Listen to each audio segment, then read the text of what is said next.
ابھی آپ کو لے چلیں گے، نیشنل کسان کنونشن جاری ہے، وزیر اعظم عمران خان خطاب کر رہے ہیں۔ فخر امام صاحب، جمشید چیمہ صاحب، فیڈرل اور پروونشل منسٹرز، ممبر پارلیمنٹس اور پاکستان کی جو ریڑھ کی ہڈی میرے کسان،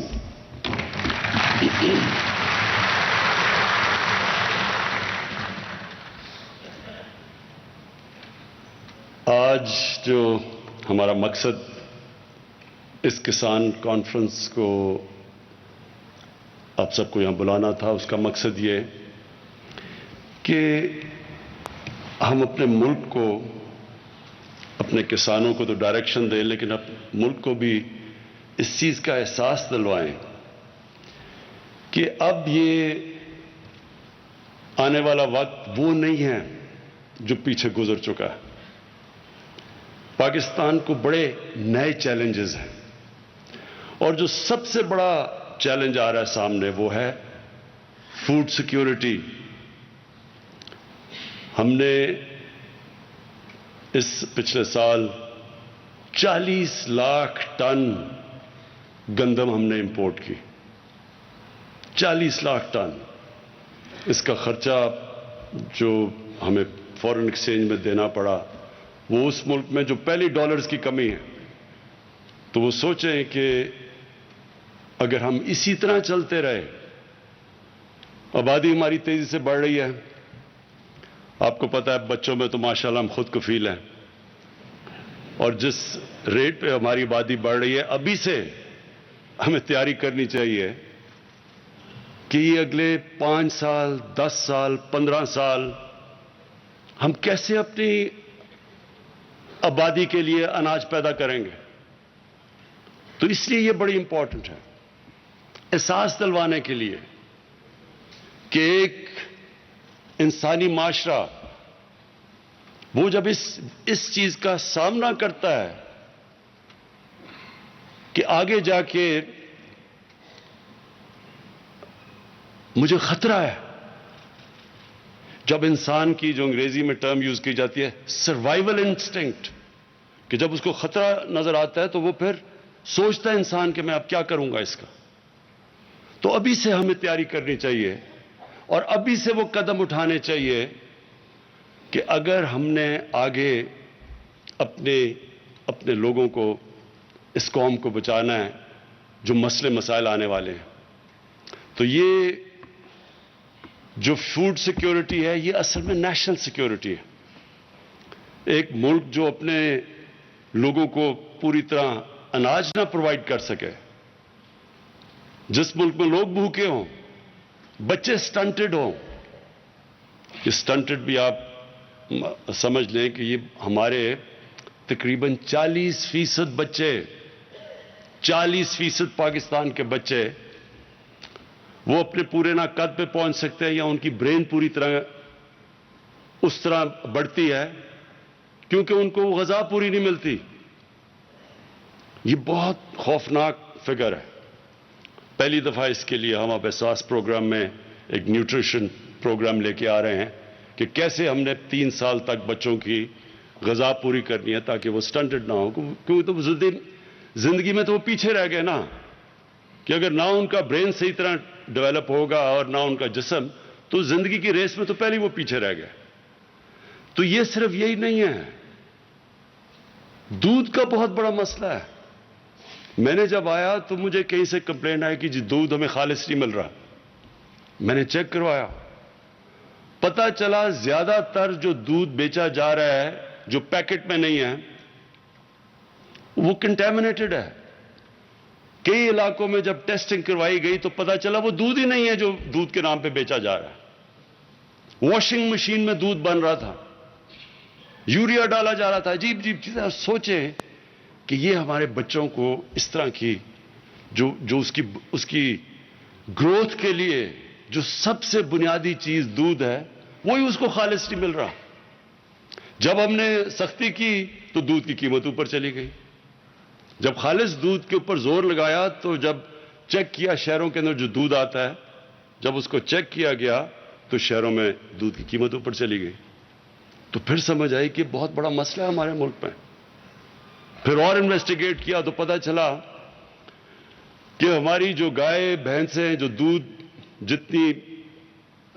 دودھ دیتی ہیں وہ 6 گنا کم ہیں اور ملکوں سے, چائنا سے, یورپ سے. تو کیا وجہ ہے اس کی؟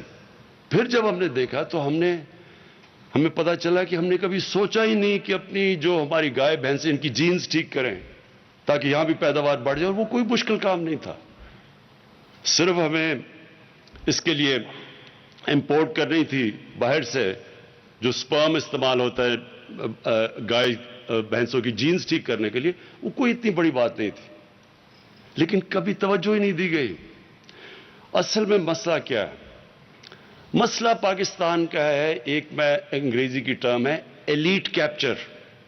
یا جو ملک ہمارا بنا وہ سب کے لیے نہیں بنا, وہ چھوٹے سے طبقے نے کیپچر کر لیا اس ملک کو, وسائل کو بھی, ساری اچھی سہولتیں ان کے لیے, مرات ان کے لیے. کبھی کسی نے چینج کرنے کی کوشش نہیں کی. دیکھیے جب انگریز آیا تھا, انگریز کی غلامی کیا تھی؟ انگریز نے اپنے لیے ایک اسپیشل سسٹم بنائے ہوئے تھے. وہ کنٹونمنٹس میں رہتے تھے, وہاں عام یہاں کے ہندوستانی نہیں جا سکتے تھے. ان کی اپنی سٹینڈرڈ تھی, ان کی تنخواہیں مفت تھی, وہ زیادہ وہ حکمران تھے. ہمارے پیسوں کے اوپر وہ بادشاہ بن کے رہتے تھے, ہم غلام تھے. لیکن جب ہمیں آزادی ملی تو ہمیں کرنا یہ چاہیے تھا کہ ہمارے جو حکمران آئے انہوں نے پھر سب کو بیچ میں, جس کو انکلوسیو کہتے ہیں, سب کو شامل کرنا چاہیے تھا پاکستان کی ترقی میں. وہ نہیں ہوا. انگلش میڈیم ایجوکیشن, میں جب پڑھ رہا تھا تھوڑے سے تھے انگلش میڈیم سکول, باقی اردو میڈیم, سارا انٹلیکچوئل اردو میڈیم سے آتا تھا. دیکھتے دیکھتے انگلش میڈیم بڑھتے گئے اور اردو میڈیم کی سٹینڈرڈ گرتی گئی سرکاری اسکولوں کی. پہلے سارے بہترین جو اسکالر سرکاری اسکولوں سے آتے تھے, وہ سرکاری اسکولوں کی سٹینڈرڈ گر گئی. تھوڑے سے لوگوں کے لیے پرائیویٹ انگلش اسکول بن گئے, اچھی تعلیم اور نوکریاں ان کے لیے. کسی نے نہیں سوچا کہ عام آدمی کیسے اس تعلیم سے 21ویں صدی میں جائے گا. اور یہ ہر چیز یہی مسئلہ آیا. ہسپتال گورنمنٹ کے اچھے بھلے تھے, وہ پیچھے رہ گئے, پرائیویٹ ہسپتال بن گئے, پیسے والے لوگ پرائیویٹ ہسپتال, بیچارے عام عوام گورنمنٹ ہاسپٹلز میں جس کی سٹینڈرڈ کچھ نہیں تھی. انصاف کا نظام بھی کیا ہوا؟ وکیل ہیں, مہنگے وکیل ہیں تو انصاف ہے. غریب کمزور آدمی جب طاقتور کے سامنے عدالت میں جاتا ہے وہ مار کھا جاتا ہے. قبضہ گروپ بن گئے, کیسز نہیں, زمین کا کیس ہی نہیں حل ہوتا تھا, قبضے شروع ہو گئے. ہر جگہ کمزور آدمی نے مار کھائی, پیچھے رہ گیا, تھوڑے سے لوگ اوپر چلے گئے, اچھی نوکری تھوڑی سی ایلیٹ کے لیے. تو جو ہماری زراعت تھی ادھر بھی یہی ہوا. اصل تو زیادہ تر ہمارے کسان تو چھوٹے ہیں, چھوٹی لینڈ ہولڈنگز کے, جو بڑے بھی تھے آہستہ آہستہ زمین بڑھتی وہ چھوٹی لینڈ ہولڈنگز ہو گئی. تو جو چھوٹے کسان تھے ان کی جب تک ان کی مدد نہ ہم کرتے, ان کے پاس تو وسائل نہیں تھے کہ وہ سیڈ اچھی سی دنیا سے ڈیولپ کرتے یا لے کے آتے, امپورٹ کرتے. ان کے پاس تو پیسہ نہیں تھا, کریڈٹ نہیں تھا. ان کے پاس تو اتنے پیسے نہیں کہ وہ پیسہ خرچ کر کے اپنی زمین کی پیداوار بڑھاتے, نہ وہ مارکیٹ کر سکتے. وہ فصل جلدی اگر نہیں بیچتے تو ان کے پاس سٹوریج ہی نہیں تھی, تو اس کے لیے بیچ میں آڑتی آ گیا. نہ ان کو کیپٹل, نہ ان کو پیسے ملتے تھے, نہ ان کے پاس سٹوریج تھی, تو ان سے سستی چیزیں خریدتے اور وہ مہنگی بیچتے تھے. اور پھر جو وہ انپوٹس کے لیے چیزیں خریدتے تھے وہ مہنگی ہوتی تھی بنسبت طاقتور کے. تو ہر جگہ جو سسٹم تھا اس نے چھوٹے کو پیچھے چھوڑ گئی ریس میں. اور جو انسانی معاشرہ ہوتا ہے جس میں انسانیت ہوتی ہے, وہ پہلی چیز اس کی حکومت دیکھتی کمزور طبقے کو ہے.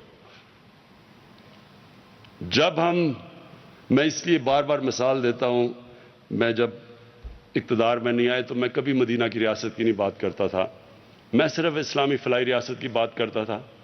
اور پھر میں جو 3 اصول تھے مدینہ کی ریاست کے, جسے جو بنیاد رکھی گئی مسلمانوں کی عظمت کی, جب امامت کی انہوں نے دنیا کی کئی سو سال, وہ تھا انصاف, انسانیت اور خودداری. تو جو مدینہ کی ریاست تھی اس جو باقی مختلف تھا دنیا میں، انہوں نے سب سے پہلے نچلے طبقے کو اٹھایا تھا. اور جو چائنا کی آج دنیا میں سب سے تیزی سے اوپر جا رہا ہے، اس نے کیا کیا تھا؟ اس نے اپنے پچھلے 35 سال میں جب 70 کروڑ لوگوں کو غربت سے نکالا تو تب وہ سپر پاور بنے. اور انہوں نے ایسے کیا کہ انہوں نے اپنے کسانوں کی، چائنا میں بھی چھوٹی چھوٹی ہولڈنگز تھی، غربت اصل میں دیہاتوں میں تھی، تو چائنا نے اپنے ملک کو اٹھانے کے لیے وہ چھوٹے کسانوں کی مدد کی، جو کہ ہمیں 74 سال پہلے شروع کر دینی چاہیے تھی، جو ہم نے نہیں کی.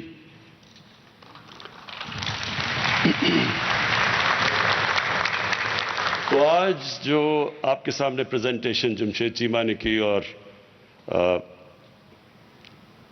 منسٹر فخر امام نے آپ کے سامنے جو زراعت کے اوپر بات کی، میں صرف اس کو سم اپ کر دیتا ہوں کہ وہ ہے کیا. اگر ہم اسی طرح چلتے رہے آگے، یہ یقین ڈال لیں کہ ہمیں صرف فوڈ سیکیورٹی اتنا بڑا مسئلہ بن جائے گا کہ یہ ہماری نیشنل انسیکیورٹی بن جائے گی. ہم اگر اپنے لوگوں کو، کوئی بھی قوم اپنے لوگوں کو صحیح معنی میں غذا نہیں دے سکتی، وہ کبھی بھی آگے نہیں بڑھ سکتی. بھوکے لوگ اگر آپ کے قوم میں اگر 15, 20, 30, 40% بھوکے لوگ رہ جائیں تو وہی قوم کو نیچے لے آئیں گے، اور لانا بھی چاہیے. وہ قوم اس کو سزا ملنی چاہیے جو کہ اپنے لوگوں کو کھانا نہیں دے سکتی، ان کی غذا پوری نہیں کر سکتی. لہذا آج جو بتایا گیا کہ اگر ہم ایسے ہی چلتے رہے تو آگے ہم اپنے لوگوں کا، ابھی بھی ہمیں امپورٹ کرنا پڑتا ہے کھانے پینے کی چیزیں، لیکن اس ریٹ کے اوپر جب ہم جا رہے ہیں آگے ہمارے یہ مسئلے اتنے بڑھ جائیں گے کہ یہ اصل میں نیشنل سیکیورٹی کا مسئلہ بن جائے گا. تو اس لیے آج سے ہم اب فیصلہ کر رہے ہیں کہ ہم نے وہ قدم اٹھانے ہیں جو آگے بجائے یہ کہ ہمارے آگے کھانے کی انسیکیورٹی ہو، ہمارے پاس کھانا نہ ہو، ہم ایکسپورٹر بن جائیں.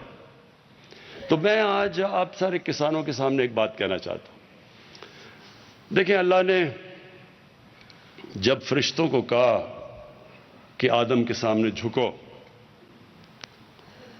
اور شیطان نے کہا کہ میں تو آگ کا بنا ہوا، میں نہیں جھکتا، تو اللہ نے کیا کہا تھا؟ فرشتوں کو کہا تھا کہ تمہیں بھی نہیں پتا کہ میں نے کتنی اس انسان کو صلاحیت دی ہے. اللہ نے ہمیں اشرف المخلوقات بنایا، سب سے عظیم مخلوق. اس نے ہمارے میں جب فرشتوں کو کہا کہ تمہارے پاس، تمہیں بھی نہیں وہ طاقت دی، جو صلاحیت دی جو انسان کو دی، اس کا مطلب ہم سب میں اللہ نے وہ صلاحیت پیدا کی ہے جو کسی اور اس میں مخلوق کو نہیں دی.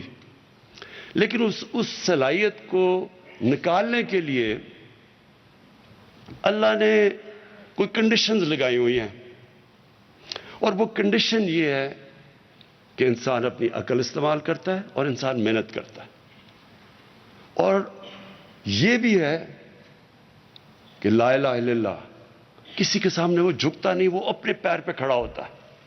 یہ جو انسان کے اندر طاقت آتی ہے جب وہ ارادہ کر لیتا ہے کہ میں نے یہ مثلا ایڈمنڈ ہلری نے فیصلہ کیا، جو پہلا آدمی چڑھا تھا سب سے اونچے پہاڑ پہ، کہ میں نے اس پہاڑ پہ چڑھنا ہے. یاد رکھیں اس سے پہلے جنہوں نے بھی ماؤنٹ ایوریسٹ کے اوپر چڑھنے کی کوشش کی تھی، یا وہ فیل ہو گئے تھے یا وہ مر گئے تھے. تو جان کی اس کو بازی لگانی پڑی، لیکن اس نے فیصلہ کیا میں نے چڑھنا ہے. تو انسان کامیابی تب ہوتا ہے جب وہ ارادہ کر لیتا ہے، کشتیاں جلا دیتا ہے کہ اب میں نے یہ کرنا ہے. تو ہمیں پاکستان کو، جو ہم ایک غلط راستے پہ چڑھ گئے، جب ہم نے ایڈ کے اوپر جس طرح ایک منشیات لینے والے کو جو ایڈکشن ہو جاتی ہے، ہمیں بھی ایڈ کی ایڈکشن ہو گئی. جب ہم کسی کے سامنے یہ ہاتھ پھیلا کے ایڈ لے کے اور قرضے لے کے گزارا کرتے تھے تو ہمارے میں وہ طاقت ہی نہیں آئی جو آنی چاہیے تھی اگر ہم اپنی طاقت کے اوپر ڈپینڈ کرتے. اللہ نے اس قوم کو کیا نہیں دیا. ابھی آپ کو جمشید چیبہ نے بتایا کہ کیا فصلیں اگ سکتی ہیں یہاں, کتنی, سارا بلوچستان کا بتایا. کسی نے سوچا ہی نہیں, اچھا جی بلوچستان تو وہاں تو بارش ہی نہیں ہے, اس کی کسی نے پرواہ ہی نہیں کی کہ اس بھی بلوچستان میں بھی ہم کیا کیا اگا سکتے ہیں. ایسے جب لوگ فیصلہ کر لیتے ہیں تو حالانکہ وہ ہم اسرائیل کو ہم ریکگنائز نہیں کرتے کیونکہ وہ جو ظلم کیا انہوں نے فلسطینیوں پہ, لیکن انہوں نے اس ریگستان کے اندر جو ٹیکنیکس استعمال کی ہیں پانی کی, جو اس نے ریگستان میں جس طرح کی چیزیں اگائی ہیں, تو ہمارے پاس تو وہ اتنا علاقہ پڑا ہوا ہے کیونکہ وہاں علاقہ تھوڑا تھا, بارش بھی نہیں تھی, تو انہوں نے اپنا ذہن لڑا کے اسی ریگستان کو کہاں سے کہاں پہنچا دیا. ہم اللہ کے ایک وہ یہ نعمت ہے پاکستان کی جو اللہ نے ہمارے پہ دی ہے.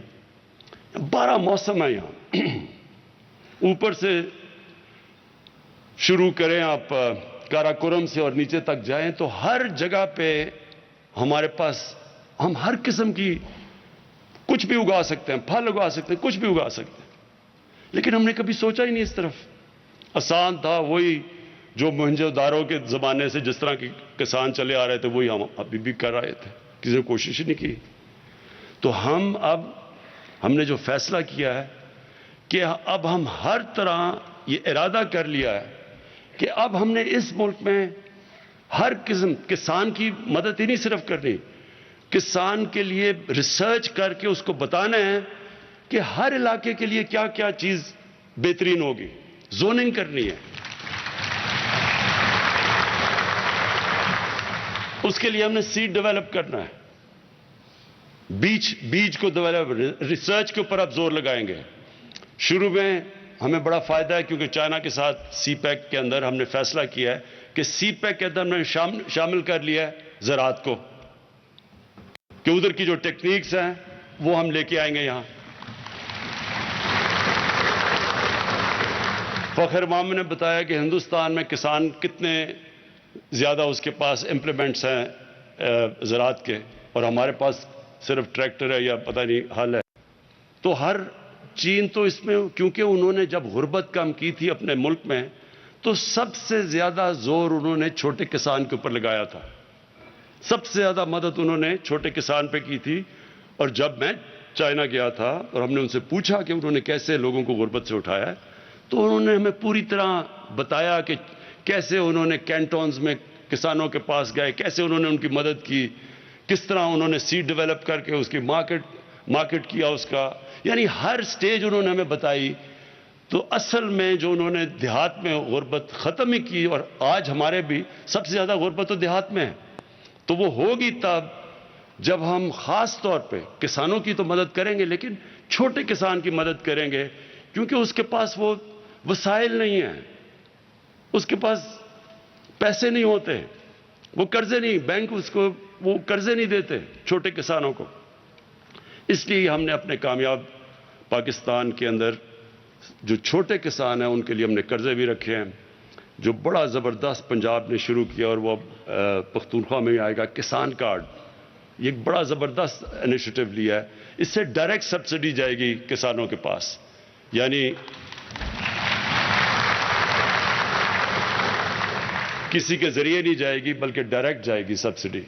اور یہ کسان کارڈ انشاءاللہ یہ بھی ایک ایسی چیز ہوگی کہ جو ہم پوری ٹریننگ دیں گے اپنے چھوٹے کسانوں کو, وہ بھی ہم نے ایک پورا پلان بنایا ہوا ہے کہ کیسے ہم نے لیٹسٹ ٹیکنیکس, ہمارے لوگ جائیں گے کسانوں کو مدد کریں گے, سمجھائیں گے کہ لیٹسٹ ٹیکنیکس کیا ہیں, اس کا ہم نے پورا پلان بنایا ہوا ہے. ایک منٹ نہیں, ابھی نہیں, ختم کر کے. تو میں نے جو آج اس کسان کنونشن سے جو آپ سے جو آخر میں بات کرنی تھی وہ یہ کہ ہمارے پاس زمین ہے, اور زمین ڈی آئی خان میں بڑی زمین پڑی ہے, چولستان میں خالی پڑی ہے, بلوچستان میں بہت زمین خالی پڑی ہے. کبھی قبائلی علاقے جو اب پختونخوا میں مرج ڈسٹرکٹ اس کا نام رکھتی ہے, جو ایکس فاٹا ہے, ادھر زمین پڑی ہے. وہاں ہم نے کبھی سوچا ہی نہیں, کوئی نئی ٹیکنیکس کا ہی نہیں سوچا. جس طرح اب ایک زیتون کا انقلاب آ رہا ہے ان سارے علاقوں میں. میں نے جب میں وہاں ٹریول کرتا ہوں تو میں نے اتنا زیادہ, اتنی جلدی لوگ سمجھ گئے ہیں کہ ان علاقوں میں زیتون بھی اگ سکتا ہے, وہ درخت بھی, اور اس سے ان لوگوں کو کیا فائدہ ہو سکتا ہے. تو وہ پھیلتا ایک انقلاب آ رہا ہے. یہ بالکل ٹھیک کہہ رہے ہیں جمشید چیمہ, چند سالوں کے اندر ہم آلیو آئل کے ایکسپورٹر بن جائیں گے بجائے کہ ہم امپورٹ کریں.